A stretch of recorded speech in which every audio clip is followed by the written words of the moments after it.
Terima kasih Kang Ihsan atas kesempatan yang telah diberikan kepada saya. Assalamualaikum warahmatullahi wabarakatuh. Perkenalkan, saya Widya Nisa Wildani dari Angkatan 2018. Saya di sini sebagai moderator dari pembicara kedua dan ketiga, yaitu Kang Satrija dan juga Teh Hidra. Oke, mungkin sebelumnya aku mau nyapa Kang Satrija dulu kali ya. Assalamualaikum Ya, Kang, halo, apa kabar? waalaikumsalam. Gimana kabarnya semua? Udah baik ya Kang. Makasih ya Kang atas kesempatannya udah bersedia menjadi pemateri hari ini untuk sesi sharing bersama anak-anak EP hari ini. Nah, mungkin sebelum kita masuk mengenai materi, aku boleh kali ya Kang ngobrol-ngobrol sama Kang Satrija dulu. Boleh, boleh, boleh. Oke Kang, aku mau tanya nih, kalau Kang Satrija itu kan ambil konsentrasi keuangan Islam ya di EP ini. Nah, sebenarnya menurut Kang Satrija sendiri, keuangan Islam tuh kayak gimana sih dari kacamata seorang Kang Satrija? Keuangan Islam ya. Kalau untuk perkembangan keuangan Islam sekarang sih, menurut saya itu udah emang bagus banget karena dari pemerintah pun sudah fokus ke pengembangan ekonomi Islam ini. Selain dari keuangan Islamnya pun dari wisata halal dan segala macam yang berkaitan dengan ekonomi syariah itu sudah mulai dikembangkan oleh pemerintah saat ini. Contoh nyatanya kemarin merger Bank Syariah Indonesia menjadi salah satu bank yang ingin menjadi salah satu bank terbesar di dunia, bank syariah terbesar di dunia. Itu adalah salah satu langkah yang besar yang dilakukan oleh pemerintah. Mungkin itu sih sedikit. Gitu. Terus mungkin sekarang perkembangan ekonomi Islam juga kayaknya semakin ini ya Kang, semakin pesat gitu. Kalau dilihat-lihat kan dari BCA juga udah banyak yang syariah, bank-bank yang lain juga udah bermunculan syariah.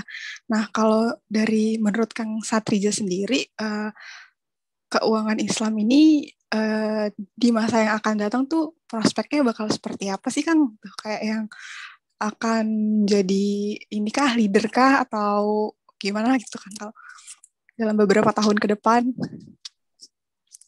Sebenarnya bukan hanya bank syariah aja sih yang sudah main menggunakan sistem syariah ini.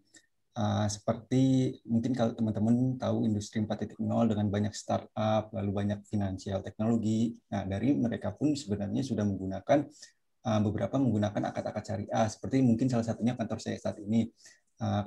Saya saat ini menggunakan akad murabaha dalam melakukan pembiayaan terhadap petani ikan nantinya seperti itu. Nah, hal-hal seperti inilah yang tidak terlihat oleh mungkin kalangan mahasiswa atau kalangan masyarakat awam lainnya, bahwa sebenarnya ekonomi Islam atau ekonomi syariah itu sudah dilakukan oleh banyak perusahaan lain di luar bank syariah itu sendiri sebenarnya. Tinggal bagaimana kitanya bisa mencari informasi yang lebih lanjut gitu sebenarnya. Dan perkembangan ekonomi Islam itu pun saat ini sudah diminati oleh banyak investor, baik investor Islam maupun yang non Muslim pun sudah sangat minat terhadap ekonomi Islam ini, karena bagi mereka ini sangat menguntungkan seperti itu. Berarti diprediksikan perkembangannya semakin baik ya Kang untuk kedepannya mengenai ekonomi Islam ini. Iya. Nah, berarti peluang untuk kita juga semakin banyak ya Kang untuk Wih, banyak banget dong. baik banget ya Kang. Apalagi sekarang kan fintech kan mulai pada bermunculan tuh. Ada namanya peer to peer lending, di mana kita bisa sebagai pendana langsung memberikan bantuan kepada UMKM. Nah, dalam menggunakan akad-akad di syariah seperti itu, ada murabaha, musyarakah dan lain-lain. Nah, peer to peer lending yang saat ini mulai makin berkembang bisa menjadi potensi bagi kalian untuk salah satunya prospek kerjanya seperti itu. Wah, itu untuk teman-teman EP tuh bisa jadi informasi untuk kalian bahwa kayak peluang di ekonomi syariah tuh semakin besar tuh. Cuman gimana cara kita untuk memanfaatkannya aja ya Kang. Kayak nggak cuman konvensional yang semakin maju, tapi keuangan Islam gitu dari sisi Islam juga semakin maju gitu ya Kang. Nah, mungkin untuk mengefisiensikan waktu, saya boleh akan membacakan CV dari Kang Satrija. Boleh di-share screen untuk CV Kang Satrijanya, operator?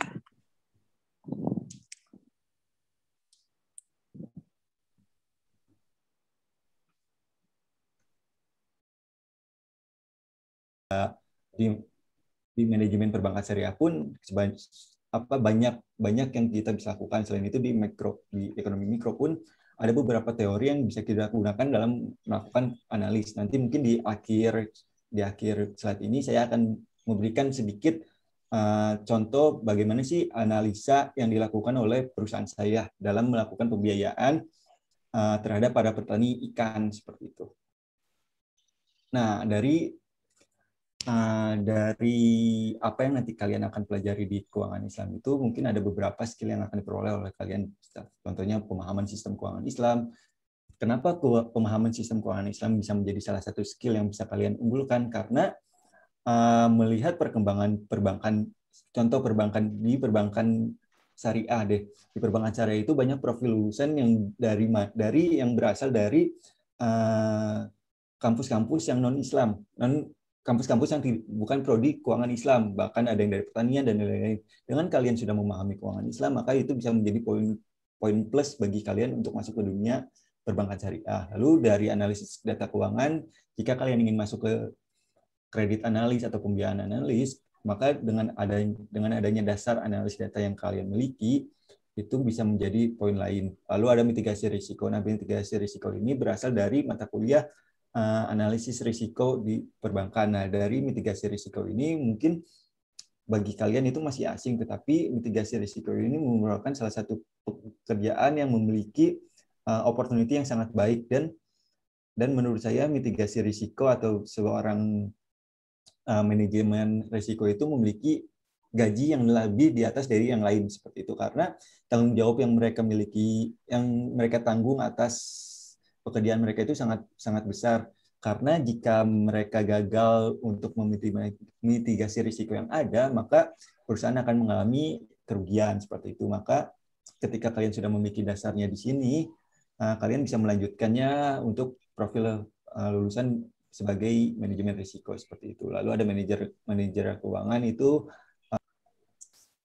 di wakaf, karena kebetulan dulu saya ingin mengambil skripsi mengenai wakaf tanah kuburan. Ternyata dinas yang terkait dengan tanah wakaf itu sudah tidak ada di Kota Bandung, sehingga kesulitan data saya di situ sangat kesulitan di situ, sehingga akhirnya saya harus mengganti judul saya.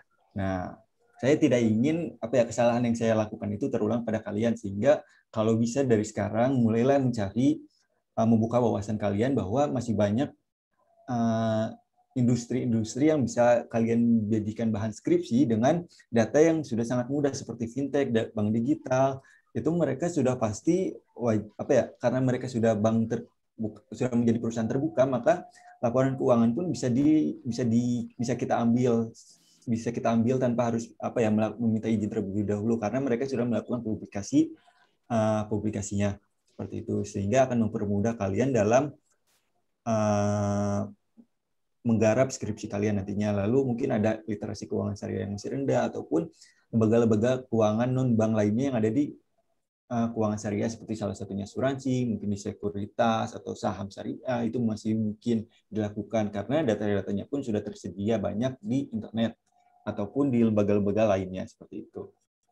Nah, jika setelah itu, kemanakah langkah selanjut kalian jika kalian sudah memilih keuangan Islam atau keuangan syariah? Mungkin sudah banyak disinggung oleh Bu Ima, salah satunya itu kredit analis. Nah, tapi dari saya sebelum masuk ke job desk terperinci, di sini saya ingin bertanya kepada kalian terlebih dahulu. Passion kalian itu mau masuk mana sih? Industri 4.0 dengan startup-nya atau perusahaan konvensional dengan sistem kerja yang sudah terukur? Jika kalian mau masuk ke industri 4.0, berarti kalian harus menyiapkan soft skill lainnya yang untuk menunjang masuk ke industri 4.0. Tetapi jika kalian ingin masuk ke perusahaan konvensional, maka kalian harus harus memperkuat skill-skill atau ilmu pengetahuan yang dipelajari di masa perkuliahan. Itu perbedaannya jika kalian ingin masuk ke antara dua jenis perusahaan yang ada saat ini. Oke, sekarang kita bahas terlebih dahulu apa sih keunggulan dari perusahaan yang konvensional itu. Nah, salah satu contoh-contohnya dari perusahaan konvensional itu ada bank syariah, PPRS, terus ada lembaga keuangan seperti asuransi, sekuritas, atau leasing, maupun kalian pun bisa masuk ke perusahaan swasta dan keuangan seperti BUMN atau perusahaan sawit, perusahaan lainnya yang bisa mendukung kemampuan kalian dan masuk ke job desk yang emang sudah menjadi profilnya seperti itu. Nah, keunggulan dari perusahaan konvensional itu yang pertama, struktur organisasinya sudah sangat jelas. Dengan struktur organisasi yang jelas, maka peningkatan karir kalian pun akan sangat jelas. Misal kalian masuk sebagai staff kredit analis nih. Jika kalian memiliki performa yang bagus, lalu hasil kerjanya juga bagus, maka kalian ada kemungkinan bisa naik menjadi SPV, lalu naik lagi menjadi manajer, dan selanjutnya seperti itu, karena struktur organisasinya sudah jelas. Selain itu pun, dengan struktur organisasi yang jelas, maka sisi komunikasi kerja pun akan bisa terarah, seperti jika kalian memiliki tugas dan tanggung jawab yang sudah diberikan, maka kalian akan memberikan laporannya kepada atasan kalian langsung, tidak memberikan laporan terhadap atasan lain. Dan ketika atasan lain memberikan perintah kepada kalian, itu tidak bisa kalian kerjakan, tetapi harus lapor dulu kepada atasan langsung kalian, seperti itu. Lalu yang kedua, kelebihan di perusahaan konvensional itu adalah jam kerjanya yang terikat. Jam kerja kalian itu ketika masuk ke perusahaan konvensional itu akan masuk dari jam 8 hingga jam 5, ataupun contohnya di perusahaan pertama saya, itu jam kerjanya itu sesuai dengan absen kita. Misalnya kita absen jam 9, maka kita pulang di jam 6 sore. Yang penting kita sudah bekerja selama 8 jam, seperti itu. Lalu dari sistem kerjanya pun yang sudah teratur, di mana pakaian pun diatur, tempat kerja kalian diatur, lalu seperti itu. Di mana jika kalian memang senang dengan pekerjaan dengan sistem kerja yang teratur, maka perusahaan konvensional yang cocok bagi kalian, seperti misalnya hari Senin kalian harus menggunakan batik, Selasa menggunakan apa. Nah, seperti hal-hal seperti itu sudah mereka atur di perusahaan konvensional. Lalu di bagian tunjangan kerja dan fasilitas kantor, seperti karena jam kerjanya sudah terikat, maka ketika kalian bekerja melewati jam kerja kalian, maka akan diberi uang lembur, lalu otomatis pasti ada asuransi kerja dan lain-lain. Nah, sedangkan di industri 4.0 itu sistem kerjanya sangat jauh berbeda dengan perusahaan konvensional. Mungkin dari kalian pun sudah tahu bagaimana sih kantor Google, kantornya Tokopedia, Shopee, ataupun Gojek. Nah, mungkin banyak industri 4.0 mulai menerapkan sistem suasana kerja seperti itu. Beberapa contohnya itu ada bank digitalnya, Genius, Bank Jago, lalu ada fintech-nya yaitu Investri, Amarta, iGrow. Nah, tiga fintech ini adalah tiga fintech yang sudah menerapkan keuangan syariah dalam kegiatan usaha mereka, seperti itu. Dan masih ada banyak lagi sih fintech yang menggunakan prinsip syariah. Ini adalah 3 contoh fintech terbesar yang menggunakan prinsip syariah. Lalu ada startup, yaitu Investory yang merupakan kantor saya saat ini, ada Crowdy dan Tanihub. Di mana saya sedikit menjelaskan terlebih dulu. Investory itu adalah perusahaan startup yang membantu petani ikan dan udang dalam melakukan budidaya. Ada tiga jenis usaha yang dilakukan. Yang pertama adalah pemberian alat bantu pakan, lalu kita membeli hasil panen mereka dan kita melakukan pembiayaan kepada mereka dalam bentuk pakan. Lalu Crowdy itu mereka masuk di bidang peternakan, sedangkan Tanihub itu di pertanian. Jadi ini adalah 3 startup di bidang UMKM yang membantu pengembangan UMKM yang ada saat ini, seperti itu. Nah, apa sih kelebihan dari industri 4.0 itu sendiri? Yang pertama, sistem kerjanya. Karena industri 4.0 atau startup dan lain-lain itu adalah perusahaan yang masih berkembang, maka struktur organisasinya masih dinamis. Memang sudah ada jabatan, kita bertanggung jawab kepada siapa, memang sudah ada, tetapi garis struktur organisasinya itu masih bisa berkembang, tidak lurus seperti yang dilakukan di konvensional itu, karena perkembangan bisnis pun masih bisa berkembang seperti itu. Lalu jam kerja fleksibel. Nah, seperti saat ini sebenarnya saat ini hari ini pun saya harusnya bekerja, tetapi karena jam kerja yang fleksibel, maka saya bisa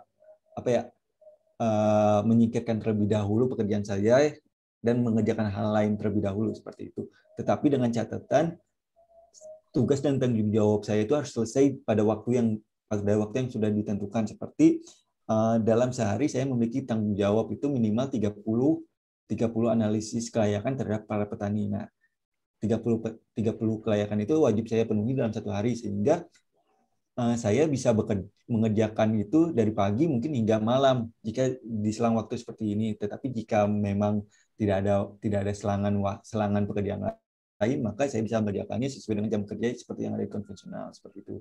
Nah, kelemahannya dengan jam kerja fleksibel ini, yang pertama itu tidak ada uang lembur, tetapi kalian memiliki kebebasan kalian mau kerja di mana saja gitu.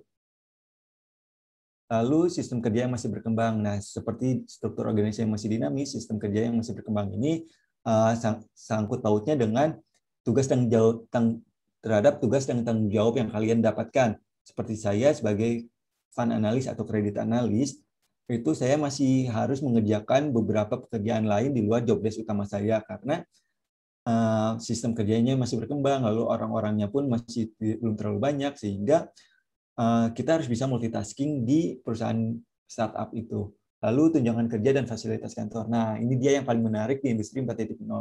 Selain jam kerjanya yang fleksibel, kalian pun akan mendapatkan tunjangan kerja dan fasilitas kantor yang berbeda dengan perusahaan konvensional. Mungkin jika di Google kalian bisa tahu lah apa ya tunjangan kerja yang di luar nalar, seperti mungkin ada waktu untuk bermain dan lain-lain. Nah, itu pun yang diadaptasi oleh startup yang ada di Indonesia saat ini. Mungkin dari kantor saya, contohnya kantor saya itu ada di daerah Ciburial, dekat dengan dasar rooftop, di mana banyak kafe-kafe yang menawarkan pemandangan Kota Bandung sebagai daya tarik utama kafe mereka, dan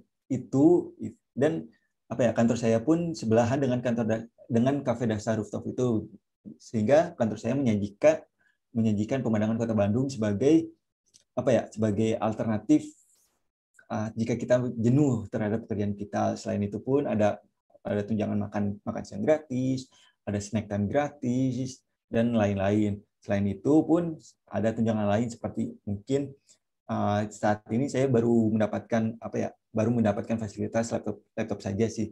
Tetapi lebih lanjut akan ada fasilitas lain yang bisa menunjang pekerjaan kalian dan bisa menunjang kalian bebas bekerja di mana aja. Tidak harus di kantor full kalian bekerja. Seperti itu. Lalu suasana kerjanya pun mungkin bagi saya yang sudah bekerja di industri 4.0 dengan perusahaan konvensional, suasana kerja di industri 4.0 itu jauh lebih menarik dan lebih jauh menantang bagi saya, karena mungkin angkatan kerja pun lebih banyak seumuran dengan saya, sehingga komunikasi yang bisa saya bangun pun bisa nyambung dibandingkan dengan konvensional yang mungkin beberapa rekan kerja saya sudah di atas saya seperti itu. Sehingga bagi saya suasana kerja yang baik akan meningkatkan kinerja saya, sehingga kerja saya pun semakin efektif gitu. Dari target 30 yang diharuskan saya mengerjakan, akhirnya saya bisa mengerjakan 40 hingga 50 data setiap harinya seperti itu. Nah, ini mungkin sudah disinggung juga oleh Bu Ima, apa sih jenis pekerjaan dari profil lulusan dari keuangan Islam itu? Yang pertama analis. Bisa analis kredit, analis atau seperti saya fund analis dan lain-lain. Lalu yang kedua bisa masuk ke bagian finance, di mana kalian pun sudah memiliki dasar untuk masuk ke pekerjaan finance ataupun menjadi business development, karena startup itu adalah perusahaan yang sedang berkembang. Maka seseorang yang memiliki tingkat kemampuan analisis dan bagaimana sih bisa mengatur strategi mengembangkan bisnis itu, maka bisa menjadi salah satu daya tarik bagi kalian seperti itu. Nah, saya pun sempat menyinggung bahwa skill tambahan apa sih yang harus kalian miliki jika kalian ingin masuk ke industri 4.0 atau perusahaan-perusahaan startup. Yang pertama, kalian harus memiliki pikiran sebagai problem solver, atau kalian bisa sebagai pemecah masalah. Karena apa? Karena perusahaan-perusahaan yang ada di startup itu adalah perusahaan yang masih berkembang, sehingga masalah-masalah kecil atau masalah besar pun akan akan terus bisa terjadi karena belum ada SOP yang pasti dalam perusahaan itu, sehingga bagaimana kita bisa memecahkan masalah itu secepat mungkin agar kerjaan yang sudah dilakukan itu bisa diselesaikan dengan cepat. Lalu manajemen waktu, karena kita diberi kebebasan dalam jam kerja, maka manajemen waktu itu sangat tepat. Jika kalian yang saat ini masih menggunakan sistem kebut semalam dalam mengerjakan tugas, maka menurut saya segeralah tobat. Kenapa harus tobat cepat? Karena jika kalian ingin masuk ke industri 4.0, maka dengan sistem SKS itu kalian akan sangat keteteran dan mungkin bisa digantikan oleh orang lain dalam pekerjaan itu, karena manajemen waktu yang tepat akan bisa menghasilkan kinerja yang bagus jika kalian ingin masuk ke industri 4.0 itu sendiri. Lalu ada skill yang harus dimiliki lainnya adalah teamwork. Kenapa saya sebutkan teamwork itu harus penting? Karena yang tadi, di mana struktur organisasi yang dinamis, maka kita tidak hanya membangun komunikasi dengan departemen kita saja ya, tetapi kita pun bisa melakukan komunikasi dengan departemen-departemen lainnya untuk menyelesaikan satu masalah pekerjaan kita, sehingga dengan teamwork yang baik maka kalian bisa melakukan pekerjaan pun dengan baik. Lalu strategi menyelesaikan tugas. Nah, kenapa sih strategi menyelesaikan tugas itu menjadi skill tambahan yang harus dimiliki oleh kalian? Karena dengan strategi kalian yang baik, maka kalian bisa melakukan langkah-langkah terbaik dalam menyelesaikan tugas yang ada. Di mana tugas-tugas yang ada pun mungkin akan di luar kemampuan kalian, di luar di luar ilmu pengetahuan yang kalian miliki, sehingga kalian harus bisa membuat langkah-langkah strategis yang bagus untuk menyelesaikan tugas-tugas itu. Lalu yang terakhir itu, senjata utama yang harus kalian miliki itu adalah bahasa asing. Bahasa asing sudah tidak bisa kalian ganggu-gugat lagi, karena bahasa asing sekarang minimal udah bahasa Inggris yang harus kalian miliki untuk masuk ke dunia industri 4.0. Karena apa? Karena kebanyakan investor itu adalah investor asing, sehingga dalam kita komunikasi pun harus menggunakan bahasa asing agar nilai-nilai usaha perusahaan yang kita ingin bisa diterima oleh investor, sehingga investor tertarik melakukan investasi di perusahaan kita, seperti itu. Nah, mungkin inilah 5 skill yang menurut saya penting bagi kalian yang ingin masuk ke industri 4.0 itu sendiri. Nah, karena mungkin Bu Ima atau saya pun banyak melakukan memberikan teori-teori. Nah, di sini kita mungkin sedikit praktek analisis sederhana yang saya lakukan sehari-hari. Nah, kalau kita lihat di kolam A dan kolam B, kira-kira mana sih yang layak untuk kita lakukan pembiayaan? Mungkin secara visual kolam A itu lebih baik dalam bentuk kolamnya, lalu luas kolamnya, dibandingkan kolam B yang kita lihat tampak sangat sederhana gitu. Tetapi kita harus bisa melakukan analisis lebih lanjut. Mungkin sederhananya kita menggunakan teori mikro, yaitu dengan total revenue dikurangi total cost. Dengan cara sederhana itu pun kita bisa lakukan analisis apakah apakah petani ini layak diberi pembiayaan atau tidak, seperti itu. Nah, ternyata dari data yang diberikan oleh petani, kolam A itu dalam setiap sekali melakukan budidaya itu memerlukan 32 sak pakan dalam sekali budidaya, sedangkan kolam B hanya 8.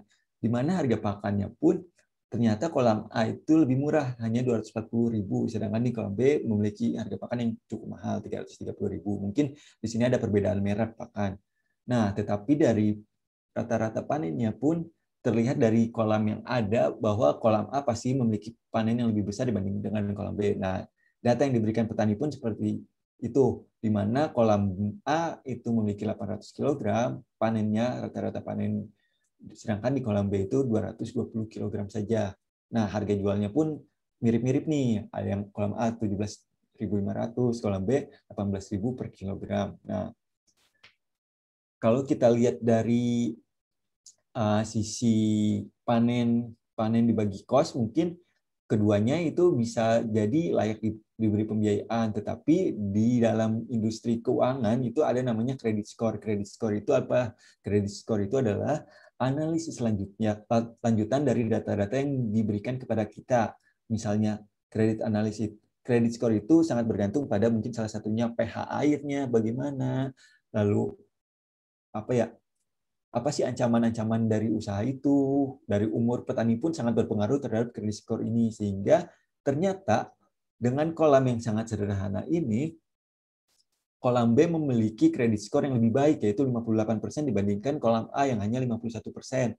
Nah, dari kredit skor saja berarti kolam B itu lebih unggul dibandingkan kolam A, seperti itu. Lalu ada namanya FCR atau Feed Consumption Ratio, yaitu di mana nilai 1,2, 1,9 itu menunjukkan seberapa banyak pakan yang diberikan kepada setiap 1 kilogram ikan. Contohnya ini, setiap sak itu kita hitung 30 kilo, berarti 30 kilo kali 32 dibagi 800 gram. 800 kilogram akhirnya menghasilkan 1,2. Nah, angka 1,2 ini menunjukkan bahwa setiap 1 kilogram ikan itu membutuhkan 1,2 kilogram pakan, sehingga ini masih bisa layak diberikan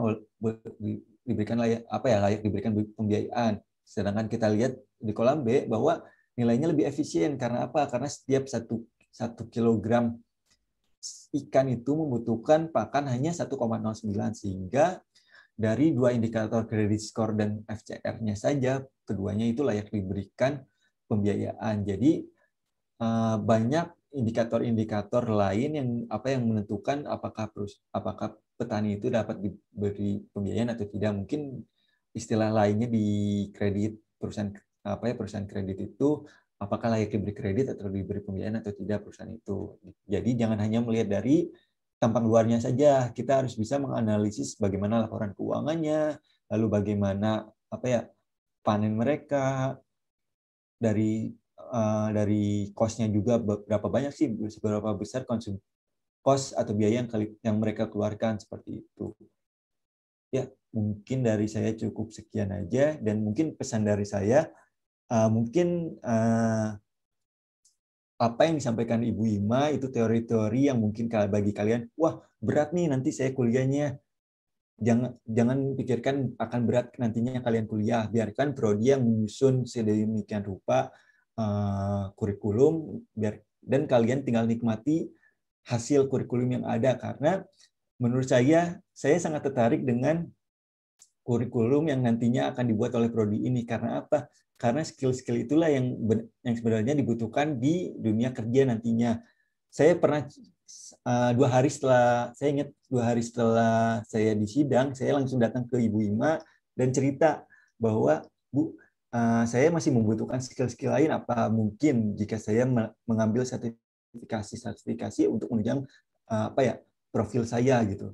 Dan Bu Ima pun menyetujuinya, tetapi katanya membutuhkan biaya yang cukup mahal. Sedangkan saat ini prodi sudah memfasilitasinya itu. Jadi bagi saya itu adalah sebuah keuntungan bagi kalian yang saat ini sedang mengambil mata kuliah di ekonomi pembangunan. Tolong manfaatkan sebaik mungkin kurikulum yang sudah dibangun oleh prodi ini sebagai bekal kalian nantinya untuk masuk ke dunia pekerjaan. Karena apa yang sudah dilakukan oleh prodi saat ini itu adalah sangat hal yang terbaik bagi kalian, dan itu akan membantu kalian secepat mungkin untuk mendapatkan pekerjaan, seperti itu. Tolong maksimalkan kurikulum yang sudah ada nantinya. Mungkin dari saya sekian. Terima kasih, kurang lebihnya mohon maaf. Assalamualaikum warahmatullahi wabarakatuh. Waalaikumsalam warahmatullahi wabarakatuh. Baik, terima kasih Kang Satrija atas pengetahuannya yang telah diberikan kepada kami. Pengetahuannya itu sangat sangat kompleks untuk di dunia kerja nanti gitu, untuk kita mempersiapkan diri supaya lebih siap menghadapi dunia kerja nanti setelah kita lulus dari kuliah ini. Tadi Kang Satrija mengatakan kalau ternyata tuh keuangan Islam cakupannya udah cukup banyak ya Kang, sekarang nggak cuman sedikit gitu, bahkan di fintech juga udah ada, terus ada juga investor-investor yang udah mulai masuk di sektor syariah. Nah, itu tuh bisa menjadi peluang buat kita gitu, kayak kita harus memanfaatkannya. Ditambah lagi sekarang prodi memfasilitasi berbagai kegiatan gitu, dengan adanya kampus Merdeka juga sebenarnya menjadi kesempatan buat kita gitu. Kita harus memanfaatkan fasilitas yang udah disediain sama prodi gitu. Nah, tadi Kang Satrija sudah memberikan materi mengenai keuangan Islam. Nah, mungkin untuk